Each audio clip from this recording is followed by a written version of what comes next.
আমাদের সকলের উচিত এই নবী মাসে নবী দিবস উদযাপন করা, ঠিক কিনা? আল্লাহ তাআলা আমাদের সবাইকে। আমি দইখা এলাকাবাসী, গোটাবাড়ি এলাকাবাসী সকলে বলে আমিন। নবীর আমলগুলো আমাদেরকে আঁকড়ে ধরে তৌফিক দান করে সকলে বলে আমিন। আসসালামু আলাইকুম। তৈরি নাই, দুনিয়ার কোন সপ্তাহে কাদা খোঁচে আমরা এই র্যালি করি নাই, একমাত্র রাসূল প্রেম বুকে ধারণ করে আজকে আমরা তার জন্মদিন পালন করার জন্য আনন্দ র্যালি করলাম।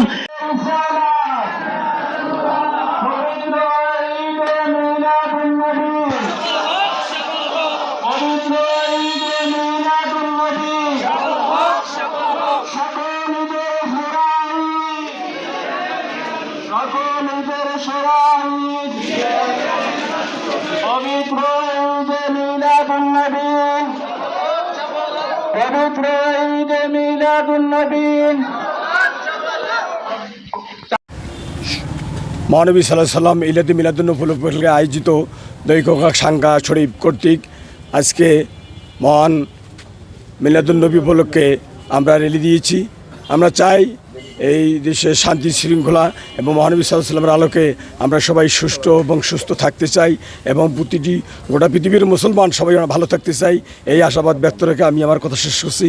আসসালামু আলাইকুম ওয়া রাহমাতুল্লাহি ওয়া বারাকাতুহু।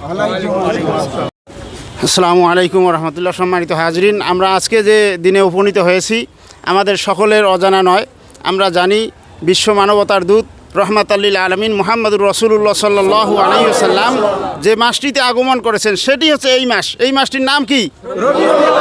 আর যে দিনটিতে আগমন করেছেন ওই দিনটির নাম কি? সোমবারের দিন 12 রবিউল আউয়াল। সম্মানিত হাজরিন, আমরা মধু মাস উদযাপন করি কিনা? আমরা উদযাপন করি হজের মাস, জিলহজ মাসে হজ উদযাপন হয় কিনা? আবার রমজান মাসে কি উদযাপন করি? রমজান উদযাপন করি, সিয়াম সাধনা করি। আমরা একইভাবে রবিউল আউয়ালে ঈদে মিলাদুন নবী উদযাপন করি। এটা হলো নবী মাস। এটা কি মাস? যেহেতু এই মাসে নবী আগমন করেছেন, এই মাসটা হচ্ছে নবী মাস এবং যে দিনে আগমন করেছেন এটা হলো নবী দিন, নবী দিবস। আমরা নবী দিবস উদযাপন করি এবং তার সুন্নাতে আমরা আগ্রহী হব এবং আমাদের থেকে যেন সবাই এগুলো জানতে পারে এবং আমল করতে পারে এবং দোজাহানে কামিয়াবি হাসিল করতে পারে। আল্লাহ তাআলা সবাইকে নাজাত দান করুক, সকলে বলুন আমিন। আসসালামু আলাইকুম ওয়া রাহমাতুল্লাহ। আজকের আয়োজন আমরা এজন্য করেছি যে গোটা বিশ্ব যখন অশান্তির আগুনে জ্বলছে, একমাত্র শান্তির দূত হযরত মুহাম্মদ সাল্লাল্লাহু আলাইহি ওয়াসাল্লামের মাধ্যমেই বিশ্ববাসী শান্তি, কল্যাণ এবং নাজাত পেয়েছে।